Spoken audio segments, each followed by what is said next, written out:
Hey guys, welcome back to my channel Shilpa Nishad. और कैसे हैं आप सब? आशा करती हूँ कि आप सभी लोग बहुत अच्छे होंगे। मैं भी अच्छी हूँ और मेरे बच्चे भी अच्छे हैं।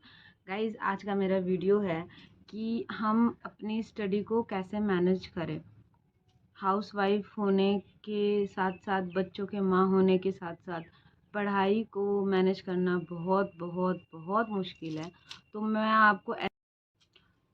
आपको ऐसे 5 पॉइंट बताऊँगी जिसको फ़ॉलो करके आप भी अच्छे से पढ़ाई कर सकते हैं, अपने घर के और बच्चों को देखते-देखते साथ में।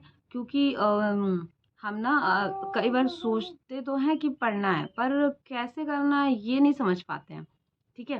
तो ये मैं आपको अभी बताऊँगी कि आपको वो 5 टिप्स अगर आप फ़ॉलो करेंगे ना, तो आप भी पढ़ाई कर सकते हैं ईज़िली और अपना टारगेट अचीव कर सकते हैं। अगर आप चाहते हैं कि मैं पढूँ, क्योंकि एक जो शादी के बाद बच्चे बच्चे होने के बाद आप एक जो थॉट हो जाता है ना औरत के दिमाग में कि मैं नहीं कर सकती, मेरा बच्चा बहुत छोटा है, मैं कैसे पढ़ूँगी, नहीं पढ़ सकती। नहीं जैसी कोई चीज़ नहीं होती है, ठीक है? आप चाहो तो कर सकते हो, ठीक है? आप चाहो तो कर सकते हो, लेकिन अगर आप चाहोगे नहीं तो वो होगा नहीं। इसलिए मैं आपको 5 टिप्स बताऊँगी, तो आप उसको फ़ॉलो करके आप भी पढ़ाई कर सकते हो, जैसे मैंने किया है। जैसे कि मैंने भी शादी के बाद अपनी मास्टर्स कंप्लीट की है एजुकेशन में। तो पहले मुझे भी यही लगता था कि मैं कैसे करूँगी, पर फिर मैंने अपने आप को मोटिवेटेड रखा उस चीज़ के लिए, ताकि तब मैंने वो चीज़ की। तो आप भी कर सकते हैं। मेरे 3 बेबीज़ हैं, छोटे हैं, 2 7 मंथ के हैं, 2 ट्विन्स 7 मंथ के हैं और एक मेरा 2.5 साल का बच्चा है। उसके साथ मैंने मास्टर्स कंप्लीट की है और भी मैंने गवर्नमेंट एग्ज़ाम दिए हैं। हालाँकि वो क्लियर अभी उतने नहीं हुए हैं, पर मैं इस फर्स्ट जो टिप है मेरी कि आप सबसे पहले अपने आप के दिमाग में ये बैठाएँ कि मुझे पढ़ाई करनी है और क्यों करनी है, ठीक है? मोटिवेटेड रहें।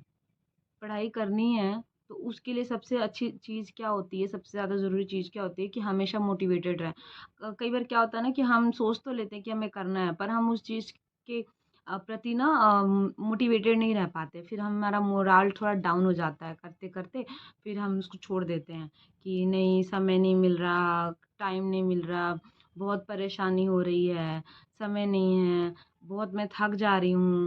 मतलब ये सारी चीज़ें आ जाती हैं, हमारा मोटिवेशन ख़त्म हो जाता है और हम पढ़ाई बंद कर देते हैं। शुरुआत तो कर देते हैं, 2-4 दिन हम करते भी हैं, फिर हम छोड़ देते हैं।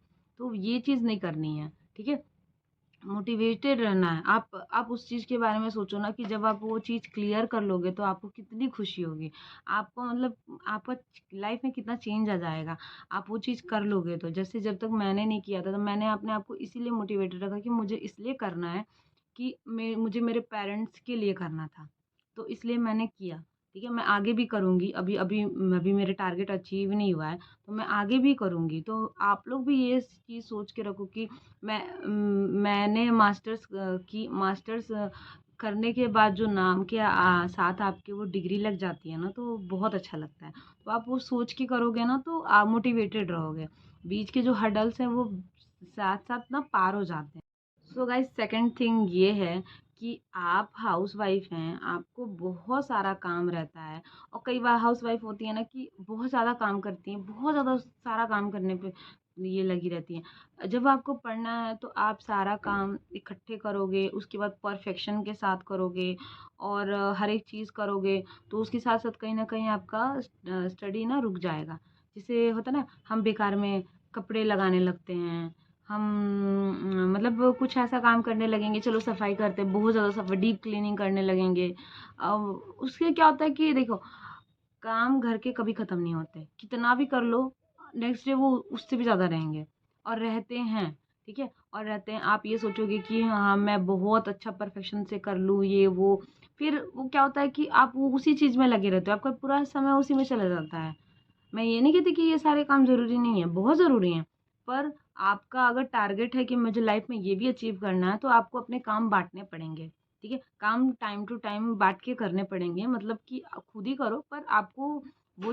सो गाइज थर्ड थिंग ये है कि आपको जो सुबह जल्दी उठना है, और जो भी आपको टाइम मिलता है आप उसमें पढ़ाई करें। 2 बजे, 3 बजे, 4 बजे, जब भी आप उठना चाहो उठो, लेकिन सुबह में उठ के पढ़ाई करो, क्योंकि सुबह में पूरा टाइम बचता है आपके पास पढ़ने का। क्योंकि सुबह के टाइम बच्चे भी सो रहे होते हैं, हाँ सभी लोग घर के काम पड़े, तो सुबह सुबह कोई जल्दी नहीं होती है, तो आप उस समय कर सकते हो।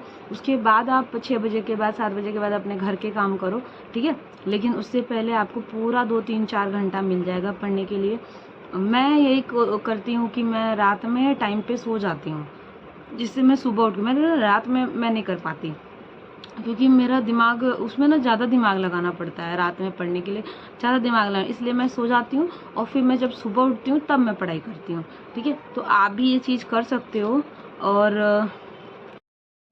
गाइस फोर्थ थिंग ये है कि अपने आप को ज़्यादा मतलब आप टारगेट एक अचीव करो कि 2 महीने, 4 महीने, 5 महीने, कितने टाइम के में आपका एग्ज़ाम होने वाला है, और उसको अचीवमेंट लेके आप उसको डे बाय डे सेक्शन में बांट लो कि आपको इस दिन ये पढ़ना है, उस दिन ये पढ़ना है। अपना टॉपिक्स डिसाइड कर लो और उस दिन वो टारगेट पूरा कर लो। 2 घंटे, 3 घंटे, 4 घंटे, जैसे भी पढ़ के पूरे दिन में थोड़ा थोड़ा समय, क्योंकि हाउसवाइफ टाइम टेबल बना के नहीं पढ़ सकती है, क्योंकि उसको कभी भी कोई भी काम पड़ सकता है। पर हाँ, ये चीज़ आप ध्यान में रखो कि मुझे आज ये कंप्लीट करना है, तो कैसे भी करके आप उसको कंप्लीट कर लो। आप रोटी बनाते बनाते भी वीडियोस मोबाइल में देख के कर सकते हो। आज के टाइम में स्मार्ट स्टडी करना बहुत ज़रूरी है। आप बुक्स कॉपी लेके पढ़ोगे तभी पढ़ पाओगे, ऐसा कुछ नहीं है। आप मोबाइल से भी पढ़ सकते हो, तो आप मोबाइल में भी रिकॉर्ड करके आप उसी चीज़ को बार बार सुन के याद कर सकते हो, रिपीट वीडियो देख सकते हो उस टॉपिक से रिलेटेड, और उसको अच्छे से समझ सकते हो। आप रोटी बनाते बनाते देख सकते हो, सब्जी काटते काटते आप सुन सकते हो।